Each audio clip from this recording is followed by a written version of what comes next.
नमस्कार। मैं यशवंत कुमार, सह हिंदी, राजकीय वाणिज्य महाविद्यालय कोटा, सामान्य हिंदी पाठशाला में आपका स्वागत करता हूं। आज हम नाखून क्यों बढ़ते हैं निबंध का अध्ययन करेंगे।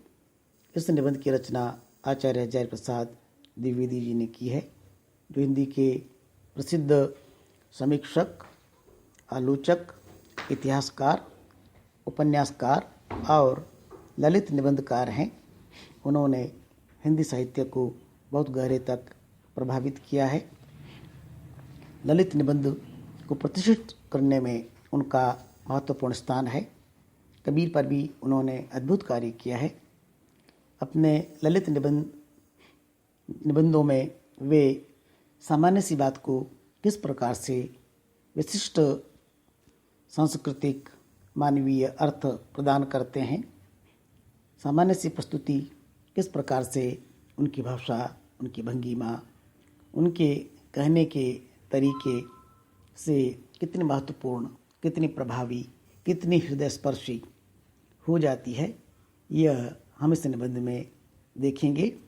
साधारण सी बात से प्रारंभ करके वे विषय को कितनी बौद्धिक और मानवीय ऊंचाइयों तक ले जाते हैं, ये यहाँ पर दृष्टव्य है।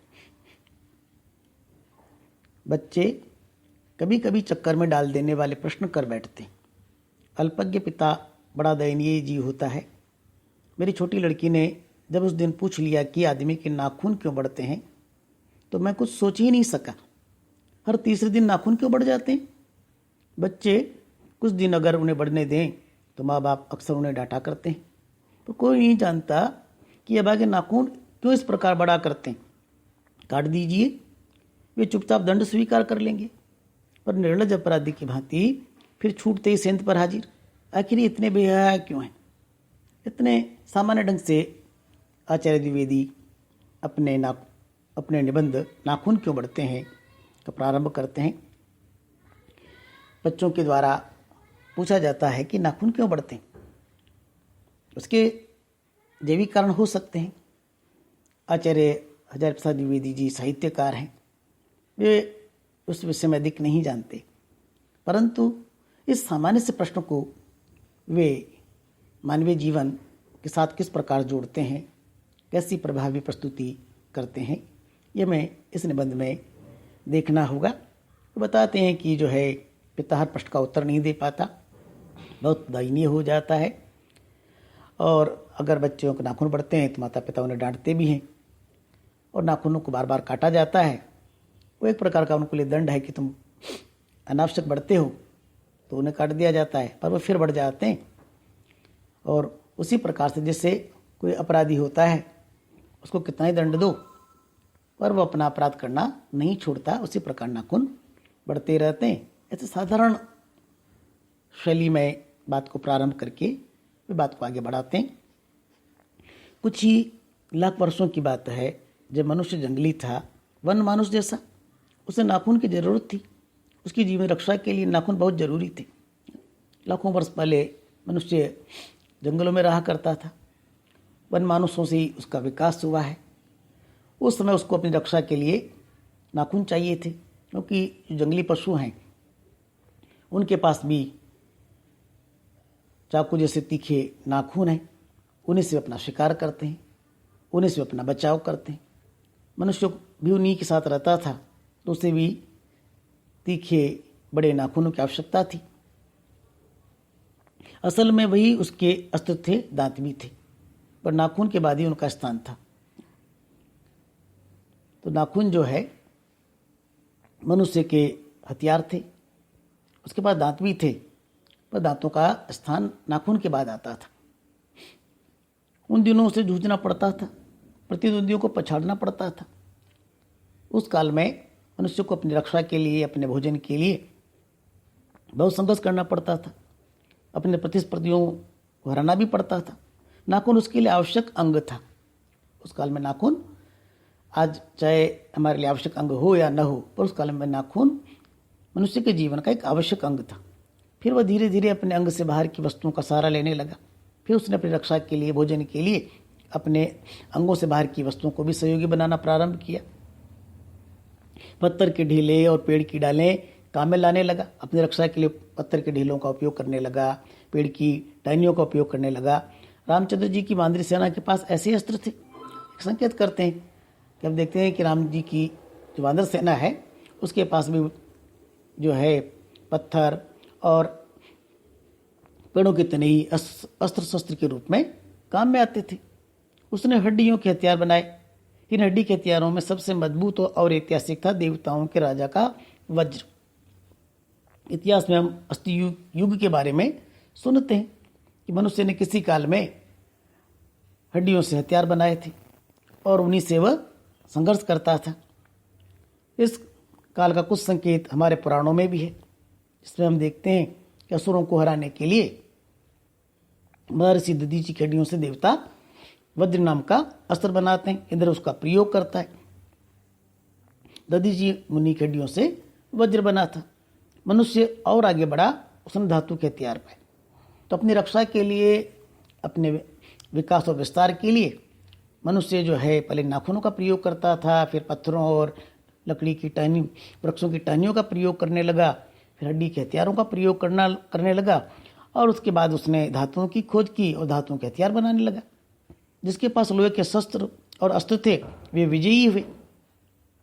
जिन लोगों ने लोहे के अस्त्र शस्त्रों का विकास किया उनको दूसरे प्राणियों पर विजय प्राप्त हुई। उनका राज्य बनने लगा, राज्य का विकास और विस्तार होने लगा। देवताओं के राजा तब को मनुष्यों के राजा से इसलिए सहायता लेनी पड़ती थी कि मनुष्यों के राजा के पास लोहे के अस्त्र थे। देवता जो बड़े शक्तिशाली माने जाते थे उनको भी मनुष्यों के राजाओं से सहायता लेने पड़ने लगी, क्योंकि मनुष्यों के पास लोहे के अस्त्र शस्त्र थे। असुरों के पास अनेक विद्याएं थी पर लोहे के अस्त्र नहीं थे। असुर अनेक विद्याएं जानते थे पर उनके पास लोहे के अस्त्र नहीं थे। शायद घोड़े भी नहीं थे और संभवतः घोड़े भी उनके पास नहीं थे। तो घोड़े और लोहे के अस्त्रों ने मनुष्य को जो है आगे बढ़ने में बहुत सहायता की। आर्यों के पास ये दोनों चीजें थी, आर्य विजयी हुई। आर्यों के पास अस्त्र भी थे, लोहे के अस्त्र भी थे, इसलिए आर्यों ने अन्य दूसरी जातियों पर विजय प्राप्त की। फिर इतिहास अपनी गति से बढ़ता गया। इतिहास निरंतर विकसित होता चला जाता है, बढ़ता चला जाता है। नाग हारे, सुपर्ण हारे, यक्ष हारे, गंधर्व हारे, असुर हारे, राक्षस हारे और आर्य आगे बढ़ते चले गए। उन्होंने नागों को पराजित किया, सुपर्णों को पराजित किया, यक्षों को पराजित किया, गंधर्वों को पराजित किया, असुरों को पराजित किया, राक्षसों को पराजित किया। लोहे के अस्त्रों ने बाजी मार ली थी। और मनुष्यता के विकास क्रम में हमने देखा कि नाखून रूपी हथियार से जो यात्रा प्रारंभ हुई थी वो लोहे के अस्त्रों में, लोहे के हथियारों में बदल गई और उन्होंने जो है विजय प्राप्त कर ली। इतिहास आगे बढ़ा। पलीते वाली बंदूकों ने, कारतूसों ने, तोपों ने, बमों ने, बमवर्षक वायुयानों ने इतिहास को किस कीचड़ भरे घाट तक घसीटा है।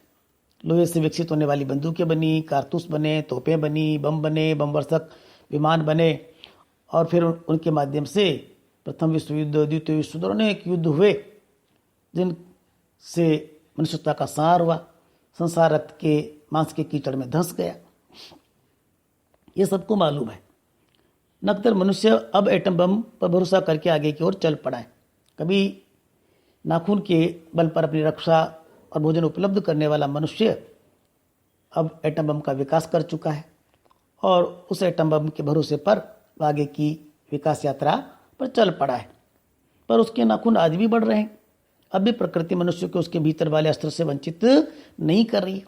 अब मनुष्य को नाखून की उतनी आवश्यकता नहीं है, क्योंकि उसे जंगली जानवरों से बचाव और रक्षा के लिए दूसरे हथियार उसके पास है।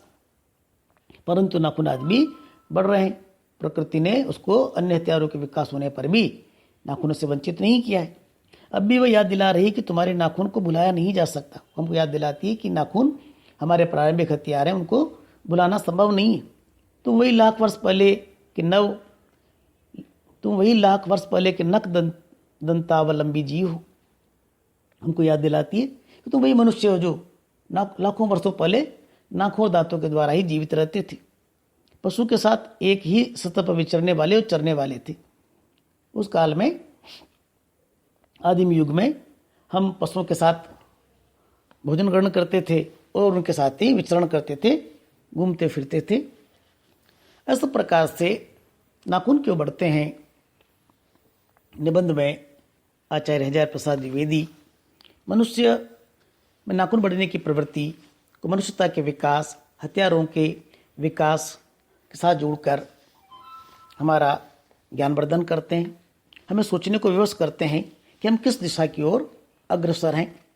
अगले वीडियो में हम इस निबंध के अगले भाग का अध्ययन करेंगे। धन्यवाद।